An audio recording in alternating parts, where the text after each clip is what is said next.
नमस्कार, स्वागत है आप सभी का खबरों की दुनिया में। आप देख रहे हैं वीएनएम टीवी और मैं हूं सपना। आइए देखते हैं अभी तक की देश और दुनिया की बड़ी और अहम खास खबरें।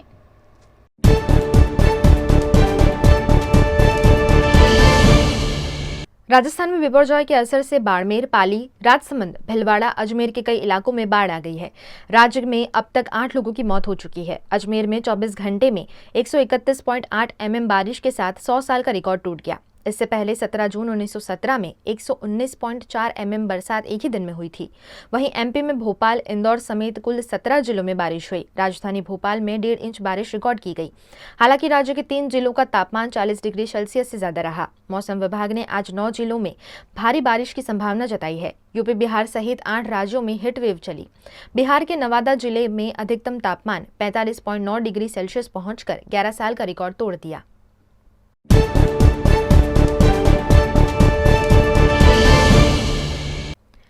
प्रधानमंत्री नरेंद्र मोदी पहली स्टेट विजिट पर अमेरिका पहुंच गए हैं। वे भारत के तीसरे बड़े नेता हैं जिन्हें अमेरिका की तरफ से इस विजिट के लिए इनवाइट किया गया है। इससे पहले 1963 में राष्ट्रपति सर्वपल्ली राधाकृष्णन और 2009 में मनमोहन सिंह स्टेट विजिट पर अमेरिका गए थे।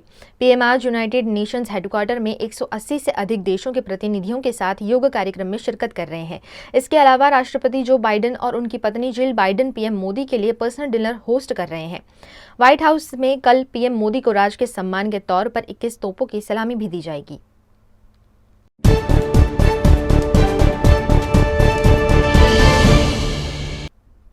अहमदाबाद में जगन्नाथ रथ यात्रा के दौरान 2 मंजिला इमारत की बालकनी गिर गई। हादसे में एक व्यक्ति की मौत हुई जबकि 38 लोग घायल हो गए। फिलहाल सभी घायल खतरे से बाहर हैं। हादसे के पीछे महानगर पालिका की लापरवाही सामने आई है। रथ यात्रा मार्ग के जर्जर घरों को नोटिस दिया जाना था, लेकिन जांच के बाद भी इन मकान के लिए कोई नोटिस जारी नहीं किया गया। हादसे के बाद जब घायलों को अस्पताल ले जाया जा रहा था, तब नगर पालिका की टीम नोटिस लेकर टूटे हुए घर के मालिक के पास पहुंच गई।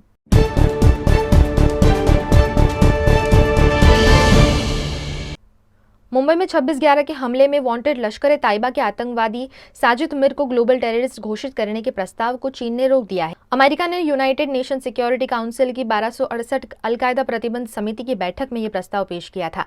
अमेरिका ने भारत के समर्थन से यह प्रस्ताव रखा था। चीन ने सितंबर 2022 में भी साजिद को ग्लोबल टेररिस्ट घोषित करने के प्रस्ताव पर रोक लगाई थी। साजिद मिर मुंबई में हमले के दौरान अजमल कसाब और बाकी आतंकियों को फोन पर निर्देश दे रहा था। भारत ने सबूत के तौर पर 2022 में उसका ऑडियो यूएनएससी की मीटिंग में सुनाया था। जिंदा पकड़े गए आतंकी कसाब ने भी अपने साथियों में साजिद मिर का नाम लिया था।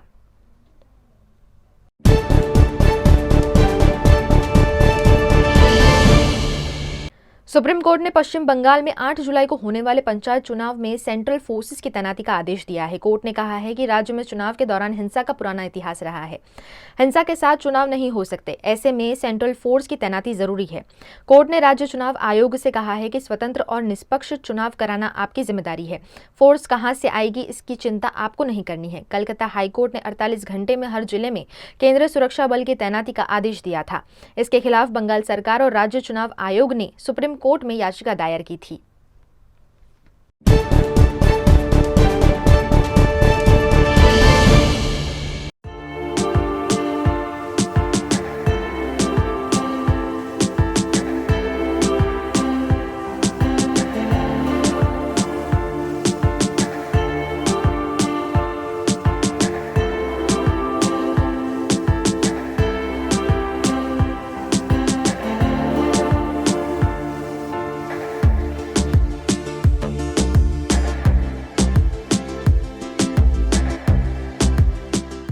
भारत ले रहा है इलेक्ट्रिक अंगड़ाई। क्यों ना हम साथ चले, साथ चले, साथ बढ़े, साथ बढ़े, देश मेरे, देश मेरे।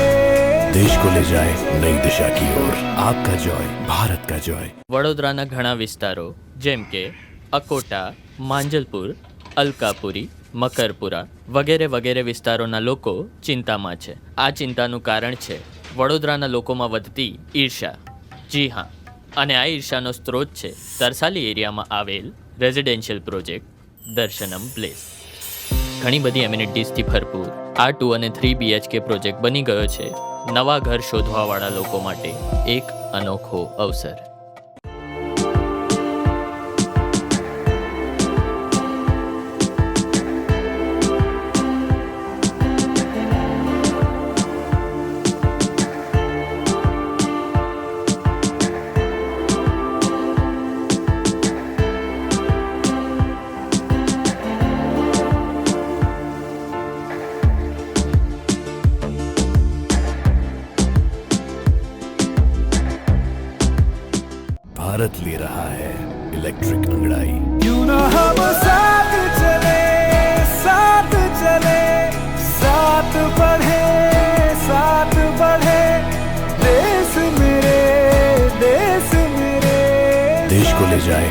दिशा की ओर। आपका जॉय, भारत का जॉय।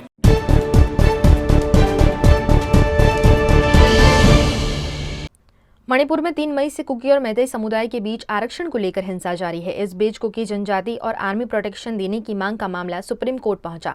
कोर्ट ने जल्द सुनवाई से इनकार करते हुए कहा कि ये राज्य में कानून व्यवस्था का मामला है। इधर मणिपुर हाई कोर्ट अपने फैसले के खिलाफ दायर रिव्यू पिटीशन पर सुनवाई 23 जून को करेगा। दरअसल 27 मार्च को कोर्ट ने राज्य सरकार से मैतेई समुदाय को एसटी में शामिल करने की सिफारिश का निर्देश दिया था। इसी के बाद से मैतेई और कुकी समुदाय के लोगों के बीच हिंसा भड़क उठी, जो अब तक जारी है।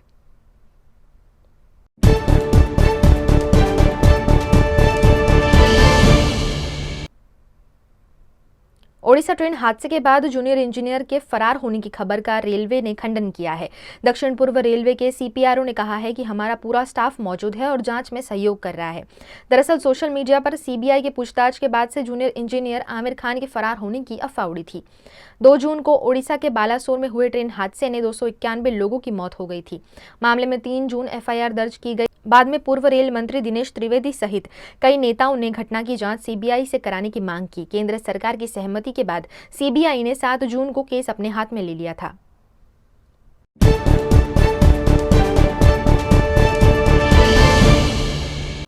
मॉनसून को लेकर एक अच्छी खबर है। मौसम विभाग के मुताबिक अगले 15 दिनों में देश के आधे से ज्यादा राज्यों में बारिश होने लगेगी। इसकी शुरुआत कुछ राज्यों में सोमवार से हो गई। दिल्ली, बिहार, पूर्वी उत्तर प्रदेश, पश्चिम बंगाल के तटवर्ती इलाकों में बारिश हुई और दिन में बादल भी छाए रहे। मौसम विभाग के मुताबिक अगले 24 घंटों के दौरान असम, उप हिमालय, पश्चिम बंगाल, सिक्किम, पश्चिम मध्य प्रदेश में मध्यम से भारी बारिश हो सकती है। आज भी असम, मेघालय, सिक्किम और तमिलनाडु में भारी बारिश होने की आशंका है। मौसम विभाग के मुताबिक मध्य प्रदेश समेत 10 राज्यों में अगले 2 दिन हीटवेव की आशंका है। इन राज्यों में अलर्ट जारी किया गया है।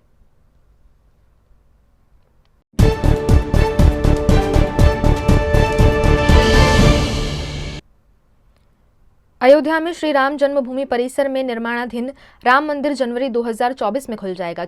24 जनवरी से भव्य गर्भगृह में भक्तों को रामलला के दर्शन मिलने लगेंगे। रामलला के प्राण प्रतिष्ठा का उत्सव मकर संक्रांति से शुरू होगा। भव्य गर्भगृह में रामलला को विराजित करने पीएम नरेंद्र मोदी अयोध्या आएंगे। ये बात राम मंदिर निर्माण समिति के अध्यक्ष नुपेंद्र मिश्रा ने एक इंटरव्यू में कही। उन्होंने कहा कि दिसंबर 2023 तक राम मंदिर भक्तों के दर्शन लायक बन जाएगा। 3 मंजिला राम मंदिर के भूतल का काम पूरा हो चुका है। उन्होंने कहा कि श्री राम जन्मभूमि तीर्थ ट्रस्ट के पदाधिकारियों के मुताबिक रामलला की प्राण प्रतिष्ठा मकर संक्रांति के बाद होनी चाहिए।